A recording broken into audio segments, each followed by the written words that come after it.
82% of workout streaks die at day 7. Not day 6, not day 10, day 7.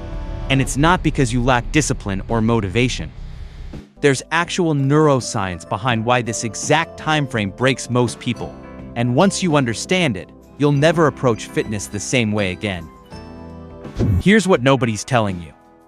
Days 1 through 3, you're running on pure dopamine from the decision to change. That new program excitement, the this time is different energy.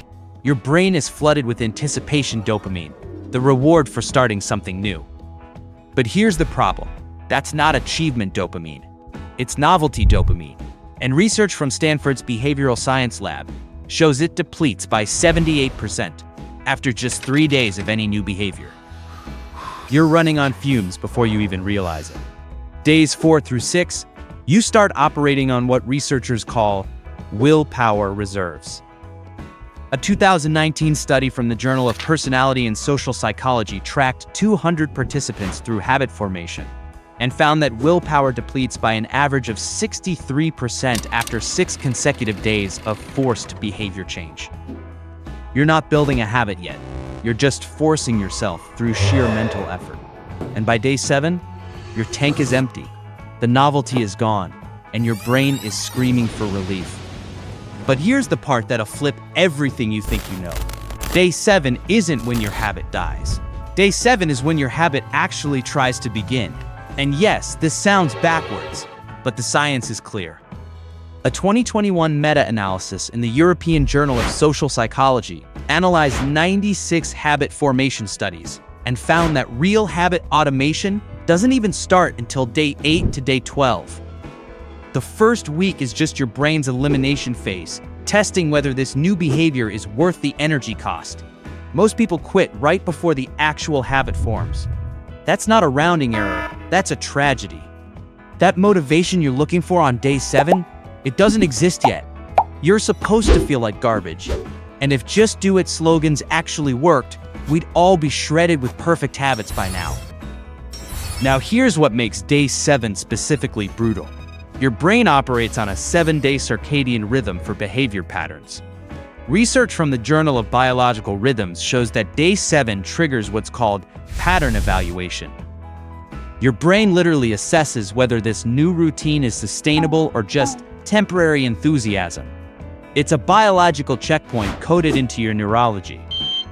If you've been going too hard, skipping rest, or relying purely on motivation instead of systems, your brain flags this behavior as unsustainable and shuts it down with a 47% spike in resistance hormones. This is why people who start with workout everyday routines always crash on day 7. Your brain isn't weak, it's smart. Let me show you exactly how I learned this the expensive way. Because understanding what this cost me will save you years of frustration. I spent 3 years destroying workout streaks at day 7. Every January, every Monday, every fresh start. Dead by day 7. I'd hit 6 days strong, feel invincible. Then, day 7, I couldn't even get off the couch. Thought I lacked discipline. Turns out, I was designing streaks that were neurologically impossible to maintain. So then, I changed one thing based on the research. I stopped trying to build a streak and started building a minimum viable routine. 3 days per week, 20 minutes minimum, no exceptions for those 3 days, but complete permission to skip the other 4 days. That's it. The first week felt too easy. I wanted to do more. Ignored that urge.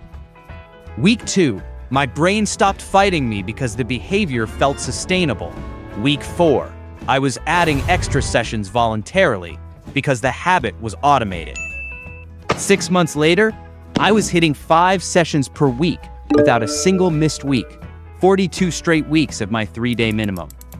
This was all about the month when I sat down. I found myself incessantly taking my sessions per week, but now I was hitting more than more.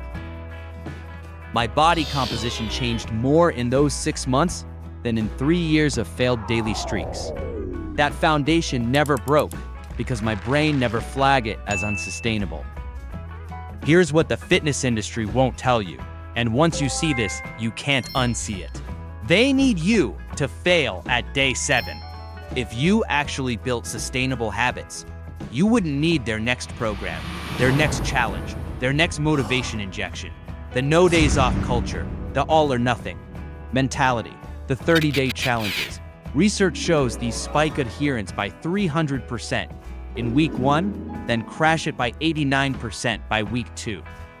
They're designed to spike your motivation temporarily and then let you crash so you'll buy the next thing. Because here's the truth. Sustainable fitness isn't built on streaks. It's built on minimum viable consistency that your brain accepts as permanent. All right, listen up. Your actual protocol, and this is critical.